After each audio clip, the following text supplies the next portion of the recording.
बिहार के छोटे से गांव रामपुरवा में एक बूढ़ी मां रहती थी, सरस्वती देवी। उसके 4 बेटे थे, अमन, कर्ण, भोला और दीपक। सरस्वती देवी का जीवन संघर्षों से भरा था। पति की मौत तब हो गई थी जब सबसे छोटा बेटा दीपक सिर्फ 5 साल का था। उस दिन से सरस्वती देवी ने ही मां और बाप दोनों का फर्ज निभाया। गांव के लोगों के खेतों में मजदूरी करती, कभी ईंट ढोती, कभी दूसरों के घर बर्तन मांजती, लेकिन अपने बच्चों को कभी भूखा नहीं सुलाती। बरसात की रातों में जब घर की छत टपकती तो सरस्वती देवी खुद भीग जाती, लेकिन अपने बेटों को सूखी जगह पर सुलाती। कई बार वह खुद बिना खाना खाए सो जाती, लेकिन बेटों से कहती, मुझे भूख नहीं है बेटा, तुम लोग खा लो। चारों बेटे बड़े हुए। मां के संस्कार अच्छे थे, इसलिए चारों मेहनती और ईमानदार निकले। समय बीता और एक एक करके चारों की शादी हो गई। अमन की पत्नी थी रूपा, कर्ण की पत्नी निधि, भोला की पत्नी माया और दीपक की पत्नी सोनम। शादी के बाद जब चारों बहुएं पहली बार घर आईं तो गांव में खुशी का माहौल था। ढोलक बज रही थी, औरतें गीत गा रही थीं। लेकिन जैसे ही बहुएं घर के अंदर पहुंचीं, उनकी मुस्कान गायब हो गई। घर बहुत टूटा हुआ था, दीवारों में दरारें थीं, छत जगह जगह से टूटी हुई थी। रसोई में मिट्टी का चूल्हा था।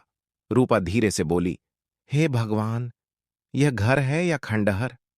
माया ने मुंह बनाते हुए कहा, मेरे मायके का स्टोर रूम इससे अच्छा था।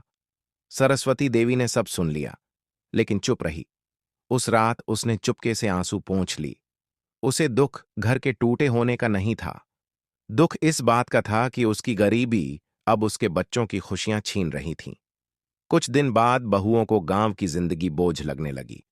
सुबह 4 बजे उठना, हैंडपंप से पानी भरना, चूल्हे के धुएं में खाना बनाना।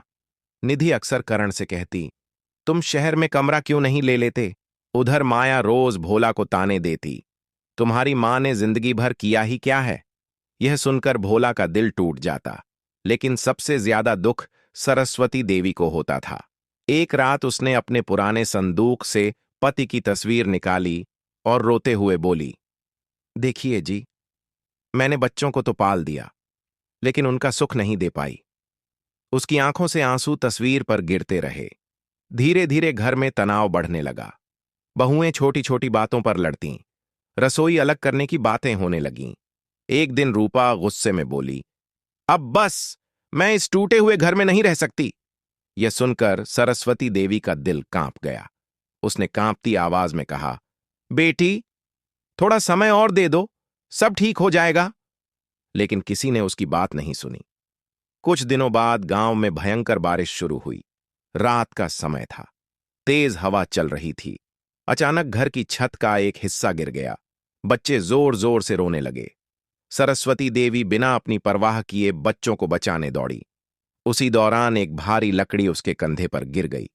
वह दर्द से जमीन पर गिर पड़ी। चारों बेटे घबरा गए। मां! सबने मिलकर उन्हें उठाया और अस्पताल ले गए। डॉक्टर ने कहा, इनकी हालत बहुत कमजोर है, इन्होंने जिंदगी भर बहुत मेहनत की है। चारों बेटे रो पड़े, लेकिन सबसे ज्यादा शर्म बहुओं को आ रही थी। जिस मां को वे बोझ समझती थीं, आज वही मां अपनी जान देकर उनके बच्चों को बचा रही थी। अस्पताल में रात भर सरस्वती देवी बेहोश पड़ी रही। सुबह धीरे धीरे उसकी आंख खुली। उसने सबसे पहले पूछा, बच्चे ठीक है ना? यह सुनते ही चारों बहुएं फूट फूट कर रो पड़ीं। रूपा सरस्वती देवी के पैरों में गिर गई। मां जी, हमें माफ कर दीजिए, हमने आपको कभी समझा ही नहीं। माया रोते हुए बोली, हम घर की गरीबी देखती रहीं, आपका त्याग नहीं। सरस्वती देवी ने कांपते हाथों से सबके सिर पर हाथ रखा।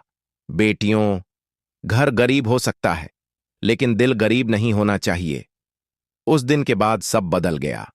चारों बहुएं मिलकर काम करने लगीं। रूपा ने सिलाई शुरू की। निधि गांव में बच्चों को पढ़ाने लगी। माया अचार और पापड़ बेचने लगी। सोनम गाय का दूध बेचती। चारों बेटे भी दिन रात मेहनत करने लगे। धीरे धीरे पैसे जमा होने लगे। 1 साल बाद उसी जगह नया पक्का घर बन गया। घर के बाहर बड़ा सा दरवाजा लगा था। आंगन में तुलसी चौरा बना था। गांव वाले कहते, यह घर मेहनत और मां के आशीर्वाद से बना है। गृह प्रवेश वाले दिन सरस्वती देवी नए घर के आंगन में बैठी रो रही थी। दीपक ने पूछा, मां, अब क्यों रो रही हो? सरस्वती देवी मुस्कुराई। आज तुम्हारे पिता होते तो बहुत खुश होते। चारों बेटे मां के गले लग गए। चारों बहुएं भी रो रही थीं। उस दिन सरस्वती देवी ने आसमान की तरफ देखकर कहा, भगवान, अब मुझे कोई शिकायत नहीं, क्योंकि उसका टूटा हुआ घर अब सच में जुड़ चुका था। अगर आपको कहानी अच्छी लगी तो लाइक, सब्सक्राइब जरूर करें और कमेंट करके बताइए कि कहानी कैसी है। धन्यवाद।